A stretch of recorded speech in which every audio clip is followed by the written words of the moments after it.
नमस्कार दोस्तों, आपका स्वागत है आपके अपने चैनल स्टडी ट्रिक्स में। तो दोस्तों एचएसएससी की एक बहुत बड़ी अपडेट आई है सीटी क्वालिफाई नेचर को लेकर। ठीक है, सीटी अब क्वालिफाई नेचर होगा। जी हाँ दोस्तों, 4 गुना का सिस्टम अब खत्म होने वाला है, तो इसलिए तैयारी में जुट जाओ। और क्या खबर है, एचएसएससी जो खुद हरियाणा स्टाफ सिलेक्शन कमीशन खुद इस चीज़ के साथ है कि जो सीईटी है आपका ग्रुप सी, ठीक है का, वो क्वालिफाई नेचर का होना चाहिए। क्या खबर है आपको मैं आपको दिखा देता हूँ। देखो, कल एक मीटिंग हुई है मुख्यमंत्री नायब सैनी जी की, जो कि ठीक है अध्यक्षता में, और सीटी को क्वालिफाई करने की चर्चा यहाँ पर हुई है। तो कल ये खबर आई थी कि भाई अभी रजिस्टर्ड होने के कोई संकेत नहीं है, सीटी अभी संशोधन नहीं हुआ। लेकिन जो आज की खबर है, वो आज की खबर क्या है, क्या क्या समस्याएं हैं, एचएसएससी ने जो मुख्यमंत्री जी हैं उनको बताया कि हमें हमें ये समस्याएं आ रही हैं, और अगर ऐसे ही चलता रहा तो हो सकता है भर्तियाँ कोर्ट में जाती रहे, जिस कारण रिजल्ट वगैरह भी लेट हो, तो भर्तियाँ भी लेट रहेंगी। तो क्या कारण रहा है, देखो पहले तो उन्होंने बताया उनको कि भाई देखो, यहाँ से हम इस खबर को पढ़ लेते हैं। हरियाणा कर्मचारी चयन आयोग ने प्रदेश सरकार से कहा, ठीक है, यानी मुख्यमंत्री जी को कहा कि सीटी क्वालिफाई होना चाहिए। मुख्यमंत्री नायब सिंह सैनी की अध्यक्षता में मंगलवार को यह बैठक हुई। बैठक में सीटी संशोधन पर चर्चा हुई। अभी सीटी में संशोधन पर फाइनल फैसला होना है, मगर कर्मचारी चयन आयोग ने मुख्यमंत्री को इन समस्याओं की जानकारी दी जो सीटी लागू करते समय आयोग के सामने आ रही हैं, ठीक है, या फिर आई थी। दैनिक सवेरा लगातार सीटी संशोधन के बारे में लाखों युवाओं की मांग पर खबरें प्रकाशित कर रहा है। आखिरकार सरकार ने खबरों का संज्ञान लेते हुए, ठीक है, इन पर चर्चा की। मीटिंग में एडवोकेट जनरल कौन कौन इसमें मीटिंग में मौजूद थे जी, तो मीटिंग में एडवोकेट जनरल जी थे, ठीक है, बलदेवराज महाजन, मुख्यमंत्री के मुख्य प्रधान सचिव खुल्लर, मुख्य सचिव डॉक्टर विवेक जोशी, प्रधान सचिव वीरेंद्र कुमार, विशेष सचिव डॉक्टर आदित्य दहिया और आयोग के सचिव विनय कुमार उपस्थित थे। तो जी आयोग के तरफ से जानकारी दी कि भले ही सीटी 4 गुना उम्मीदवारों को शॉर्टलिस्ट करने का प्रावधान है, मगर वास्तव में ऐसा नहीं हो पा रहा है। यानी एचएसएससी को भी खुद इसमें समस्याएं आ रही है भाई, ठीक है, कभी आरक्षण की समस्या है, कभी कम ज़्यादा नंबर की समस्या है, कभी किस में मतलब किसी कैटेगरी में तो 4 गुना बच्चे ही नहीं आ रहे, ठीक है, तो समस्या आ रही है। तो एक एक उम्मीदवार को कई कई बार शॉर्ट लिस्टेड हो रहा है। अभी कानूनी पहलुओं पर चर्चा हुई। मुख्यमंत्री नायब सिंह सैनी चाहते हैं कि अधिक से अधिक युवाओं को मौका मिले, ठीक है, मगर अभी इस पर अंतिम फैसला बाद में पता चलेगा।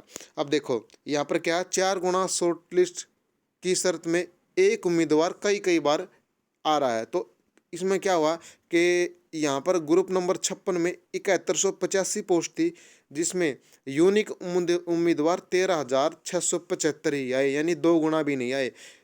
एक उम्मीदवार अधिकतम 25 बार शॉर्ट लिस्ट हुआ, ठीक है। इस तरह ग्रुप नंबर 57 में 7,072 उम्मीदवार थे, सॉरी पोस्ट थी, और 25,323 उम्मीदवार यूनिक उम्मीदवार थे, यानी इन्होंने एग्जाम दिया, सॉरी यूनिक उम्मीदवार थे। एक उम्मीदवार अधिकतम 6 बार शॉर्ट लिस्ट हुआ। अब देख लो, ये समस्या है सीईटी को 4 गुना करने में। तो इस कारण एचएसएससी ने मुख्यमंत्री जी को बोला गया सीईटी क्वालिफाई नेचर का हो, और ठीक है 4 गुना ना हो। लाखों युवा 31 दिसंबर तक पेपर होने का इंतजार करेगा, सीईटी होगा। तो यहाँ पर इसमें लिखा है कि बार बार जो सीईटी होना था आपका हर साल एक बार, लेकिन एक बार ही हुआ अब तक। तो सीईटी 31 दिसंबर तक होने का यहाँ पर सरकार ने कहा है, ठीक है। तो उम्मीदवार की शॉर्ट लिस्ट जो ग्रुप है वो ग्रुप अनुसार हो, पदानुसार ना हो, ठीक है। जो उम्मीदवार हैं वो शॉर्ट लिस्ट हो रहे हैं 4 गुना में, तो वो उम्मीदवार ग्रुप के अनुसार होने चाहिए, ग्रुप के अनुसार हो या पदों के अनुसार। तो ये भी समस्या है, ग्रुप के अनुसार करे या पदों के अनुसार, ठीक है। इस कारण ये समस्या बन रही है, इसलिए सीईटी क्वालिफाई होना चाहिए।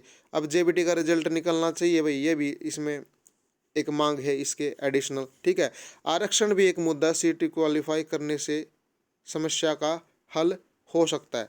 तो आरक्षण भी एक बड़ा मुद्दा है, ठीक है, कि भाई जैसे 4 गुना बढ़ा ली, उसके बाद रिजल्ट जनरल में देना है या कैटेगरी में देना है, ठीक है। बच्चों को कैटेगरी के अनुसार बुलाए, कैटेगरी के अनुसार आरक्षण दे या ग्रुप के अनुसार दे, सीटी के पहले पेपर में दे या फिर मेंस में दे। तो ये समस्याएं आ रही है, ठीक है। इसके अलावा एक चीज़ और है यहाँ पर, क्या हो रहा है भाई,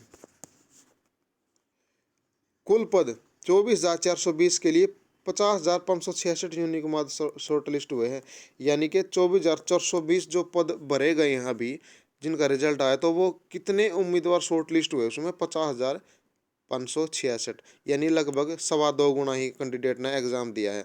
तो ये समस्याएं आ रही हैं भाई, ठीक है। और सबसे बड़ी समस्या एक और है यहाँ पर HSSC को, कि लिखित परीक्षा से पहले आयोग द्वारा उम्मीदवारों के दावों का सत्यापन, ठीक है, करना पड़ता है, ठीक है, जिसमें 4 गुना कैंडिडेट एक तो छांटने में दिक्कत आ रही है, उसके बाद 8 से 10 गुना उम्मीदवारों को दस्तावेजों की जांच करनी पड़ती है। 4 गुना उनमें से बाद में छांटे जाते हैं, भाई इनको बुलाया जाए, तो पहले कम से कम 8 से 10 गुना कैंडिडेट्स के दस्तावेज चेक किए जाते हैं, ठीक है। तो भाई ये समस्या है सारी। तो इस कारण HSSC ने खुद कहा है सरकार को कि जो सीटी है वो क्वालिफाई नेचर का हो, सीटी क्वालिफाई नेचर का हो। और दोस्तों, मैं देखो हर रोज़ की जो अखबारों की कटिंग नहीं डालता हूँ, जो मेन खबर है वही डालता हूँ। ये नहीं कि भाई यूट्यूब पे आज भी ये डाल दिया, कल भी ये डाल दिया, परसों भी सीटी के लिए के रिगार्डिंग बच्चों का मतलब धोखा देते रहो, उनको टाइम ख़राब करते रहो, ये नहीं। जो मेन खबर है वही मैं डालता हूँ, ठीक है। तो भाई तैयारी में जुट जाओ, और वीडियो अच्छी लगी तो वीडियो को शेयर करके और चैनल को सब्सक्राइब जरूर कर ले। आपको बकवास चीज़ें यहाँ पर नहीं मिलेगी, ठीक है। हर रोज़ आपका टाइम नहीं ख़राब करा जाएगा, जो मेन चीज़ होगी वो आपको बताई जाएगी, ठीक है। अब कई कैंडिडेट ने क्या डाला था कि 10 नवंबर से भाई एग्जाम्स वो फार्म शुरू हो जाएंगे, नहीं होंगे 10 नवंबर से, इस हिसाब से तो नहीं होंगे, ठीक है। फिर वही यूट्यूबर बाद में बदल जाते हैं कि भाई हो सकता है 15 नवंबर को हो जाए, 20 नवंबर को हो जाए, ठीक है। तो ये चीज़ें हैं आपको जो धोखे में रख रहे हैं, तो सही चैनल पर आओ, ठीक है। मैं ये नहीं कह रहा मेरे पर, जो आपको अच्छा लगे उस चैनल पर आओ और उसी पर आप अपना टाइम व्यतीत करो, खबरें देखो, ठीक है, और तैयारी करो। तो यही जानकारी अब तक शेयर करनी थी। जय हिंद, जय भारत।